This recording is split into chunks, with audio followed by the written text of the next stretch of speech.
ಮತ್ತೊಂದು ಕಡೆ ಬಿಜೆಪಿ ಕಾರ್ಯಕರ್ತ ವಿನಯ್ ಆತ್ಮಹತ್ಯೆ ವಿಚಾರ ನಿಮ್ಮೆಲ್ಲರಿಗೂ ಕೂಡ ಗೊತ್ತೇ ಇದೆ. ಆತ್ಮಹತ್ಯೆ ಮಾಡ್ಕೊಳ್ಳೋಕ್ಕೂ ಮುಂಚೆ ಆತ ಒಂದು ವಾಟ್ಸಪ್ ಗ್ರೂಪ್ನಲ್ಲಿ ಸೂಸೈಡ್ ಲೆಟರ್ನ ಬರೆದಿದ್ದ. ಈಗೇನಾಗಿದೆ ಗೊತ್ತಾ, ಆತ್ಮಹತ್ಯೆ ಮಾಡ್ಕೊಳ್ಳೋಕ್ಕೂ ಮುಂಚೆ ಪತ್ನಿಗೆ ಬರೆದಿರುವಂಥ ಪತ್ರ ಸಿಕ್ಕಿದೆ.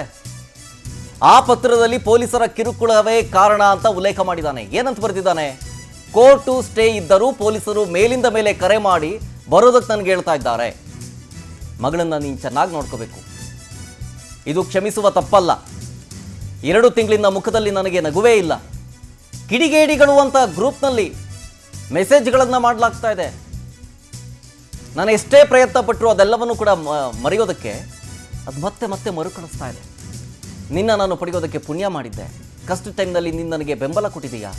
ಮಗಳು ಸಾಧ್ವಿ 1 ವಾರ ಕೇಳ್ಬೋದು, ಅದಾದಮೇಲೆ ಸರಿ ಹೋಗ್ತಾಳೆ, ಸಮಾಧಾನ ಮಾಡು. ನೀನು ಅಪ್ಪ ದೂರ ಹೋಗಿದ್ದಾರೆ ಅಂತ ಹೇಳಿ ಹೆಂಗೋ ಮ್ಯಾನೇಜ್ ಮಾಡು. ಅವಳು ದೊಡ್ಡೋಳಾದ ಮೇಲೆ ಅಪ್ಪ ತುಂಬ ಇಷ್ಟಪಡ್ತಾ ಇದ್ರು ನಿನ್ನ ಅಂತ ಹೇಳು ಮರಿದಂಗೆ. ಬೇರೆ ಕೆಲಸಕ್ಕೆ ಸೇರಿ ಸೈಟ್ ತಗೊಂಡು ಜೀವನ ನಡೆಸೋ ಗುರಿ ಇತ್ತು ನನಗೆ. ಆದರೆ ನನ್ನಿಂದ ನಮ್ಮ ಕುಟುಂಬದ ಮರ್ಯಾದೆ ಹೋಯಿತು, ದಯವಿಟ್ಟು ನನ್ನ ಕ್ಷಮಿಸ್ಬಿಡು. ಹೀಗಂತ BJP ಕಾರ್ಯಕರ್ತ ವಿನಯ್ ಸೋಮಯ್ಯ ಆತ್ಮಹತ್ಯೆ ಮಾಡ್ಕೊಳ್ಳೋಕ್ಕೂ ಮುಂಚೆ ತನ್ನ ಪತ್ನಿಗೆ ಬರೆದಿರುವಂತಹ ಪತ್ರ ಸಿಕ್ಕಿದೆ. ಡೀಟೇಲ್ಸ್ ಕೊಡ್ತಾರೆ ಇದ್ರ ಬಗ್ಗೆ ನಮ್ಮ ಮೈಸೂರು ಪ್ರತಿನಿಧಿ ಸುರೇಶ್ ಫೋನ್ ಸಂಪರ್ಕದಲ್ಲಿ. ಸುರೇಶ್, ಎರಡೆರಡು ಆಯಿತು ಈಗ ಸೂಸೈಡ್ ವಿಚಾರಕ್ಕೆ ಸಂಬಂಧಪಟ್ಟಂತೆ ಡೆತ್ ನೋಟ್ ಬರೆದಿಟ್ಟಿರೋದು. ಒಂದು ವಾಟ್ಸಪ್ನಲ್ಲಿ ಕಳಿಸಿದ್ದು, ಮತ್ತೊಂದು ಪತ್ನಿಗೆ ಬರೆದಂಥ ಒಂದು ಸೂಸೈಡ್ ಲೆಟ್ರು. ಏನೇನಿತ್ತು ಅದರಲ್ಲಿ?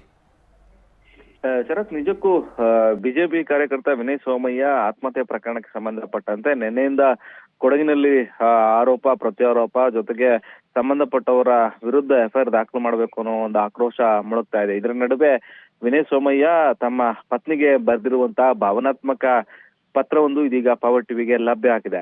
ಅಂದ್ರೆ ತನ್ನ ಮೇಲೆ ಆದಂತ FIR ಅನ್ನ ಸಹಿಸಿಕೊಳ್ಳೋದಕ್ಕೆ ಸಾಧ್ಯ ಆಗ್ತಾ ಇಲ್ಲ. ಕಿರುಕುಳದಿಂದ ಬೇಸತ್ತು ಆತ್ಮಹತ್ಯೆ ಮಾಡ್ಕೊಳ್ಳುವ ವಿಚಾರಕ್ಕೆ ಸಂಬಂಧಪಟ್ಟಂತೆ ವಿನಯ್ ಸೋಮಯ್ಯ ತಾನು ಬರೆದಿರುವಂತಹ ಮರಣೋತ್ತರ ಪತ್ರದಲ್ಲಿ ಉಲ್ಲೇಖವನ್ನ ಮಾಡಿದ್ದಾರೆ. ಮಗಳನ್ನ ಚೆನ್ನಾಗಿ ನೋಡ್ಕೊಡ್ಬೇಕು, ಇದು ನನ್ನನ್ನ ಕ್ಷಮಿಸ್ಬೇಕು, ಇದು ಕ್ಷಮಿಸುವಂತ ತಪ್ಪಲ್ಲ, ಅದು ಕೂಡ ನಾನು ಆತ್ಮಹತ್ಯೆಯನ್ನ ಮಾಡ್ಕೊಳ್ತಾ ಇದ್ದೀನಿ. ಮಗಳು ದೊಡ್ಡವಳಾದ್ಮೇಲೆ ಅಪ್ಪ ನಿನ್ನನ್ನ ತುಂಬಾ ಇಷ್ಟಪಡ್ತಿದ್ರು ಅಂತ ಹೇಳಿ ನೀನ್ ಹೇಳ್ಬೇಕು. ಬೇರೆ ಕೆಲ್ಸಕ್ಕೆ ಸೇರ್ಕೊಂಡು ಬೆಂಗಳೂರಿನಲ್ಲಿ ಫ್ಲಾಟ್ ಅನ್ನ ತೆಗೆದುಕೊಳ್ಬೇಕು, ಎಲ್ಲರನ್ನ ಚೆನ್ನಾಗಿ ನೋಡ್ಕೊಳ್ಬೇಕು ಅನ್ನೋ ಒಂದು ಆಸೆ ಇತ್ತು. ಆದ್ರೆ ನನ್ನನ್ನ ಇಲ್ಲಿ ಅಪರಾಧಿ ಅಂತೇಳಿ ಬಿಂಬಿಸ್ತಾ ಇದ್ರು. ಜೊತೆಗೆ ಸೋಷಿಯಲ್ ಮೀಡಿಯಾದಲ್ಲಿ ಅದು ನನ್ನನ್ನ ಅಪರಾಧಿ ಅಂತ ಬಿಂಬಿಸಿ ಎಲ್ಲಾ ಕಡೆ ವೈರಲ್ ಮಾಡ್ತಾ ಇದ್ರು. ಹೈಕೋರ್ಟ್ ಇಂದ ಸ್ಟೇ ತಂದ್ರು ಕೂಡ ಪ್ರಕರಣದಲ್ಲಿ ಪೊಲೀಸರು ನನ್ನನ್ನ ಫೋನ್ ಮಾಡಿ ವಿಚಾರಣೆಗೆ ಹಾಜರಾಗುವಂತೆ ಹೇಳ್ತಾ ಇದ್ರು. ಇದು ನಿಜಕ್ಕೂ ನಾನು ನಿಮ್ಮ ಕುಟುಂಬದ ಮರ್ಯಾದೆ ಮತ್ತೆ ನಮ್ಮ ಕುಟುಂಬದ ಮರ್ಯಾದೆಯನ್ನ ಉಳಿಸುವಂತ ಪ್ರಯತ್ನ ಮಾಡಿದೆ. ಆದ್ರೆ ಈ ಸಂದರ್ಭದಲ್ಲಿ ನಾನು ಬದುಕೋಕೆ ಸಾಧ್ಯ ಆಗ್ತಾ ಇಲ್ಲ. ಕಷ್ಟದ ಸಮಯದಲ್ಲಿ ನೀನ್ ನನಗೆ ಬೆಂಬಲವಾಗಿ ನಿಂತಿದ್ಯಾ. ಮಗಳು ಸಾಧ್ವಿಯನ್ನ ತುಂಬಾ ನೆನ್ಪು ಮಾಡ್ಕೊಳ್ತಾ ಇದ್ದೇನೆ. 1 ವಾರ ಆಕೆ ನನ್ನನ್ನ ಕೇಳ್ತಾಳೆ, ಅದಾದ್ಮೇಲೆ ಸರಿಯಾಗತ್ತೆ, ನಾನು ಭಾರವಾದ ಮನಸ್ಸಿನಿಂದಲೇ ಹೋಗ್ತಾ ಇದ್ದೀನಿ ಅಂತೇಳಿ ವಿನಯ್ ಸೋಮಯ್ಯ ಒಂದು ಭಾವನಾತ್ಮಕ ಪತ್ರವನ್ನ ಪತ್ನಿಗೆ ಬರೆದು ಆತ್ಮಹತ್ಯೆಯನ್ನ ಮಾಡ್ಕೊಂಡಿರುವಂತ ವಿಚಾರ ಇದೀಗ ಸಾಕಷ್ಟು ಚರ್ಚೆಗೆ ಗ್ರಾಸವಾಗ್ತಾ ಇರ್ತಕ್ಕಂಥದ್ದು. ಶರತ್, ಥ್ಯಾಂಕ್ ಯು ಸುರೇಶ್ ಡೀಟೇಲ್ಸ್ಗಾಗಿ.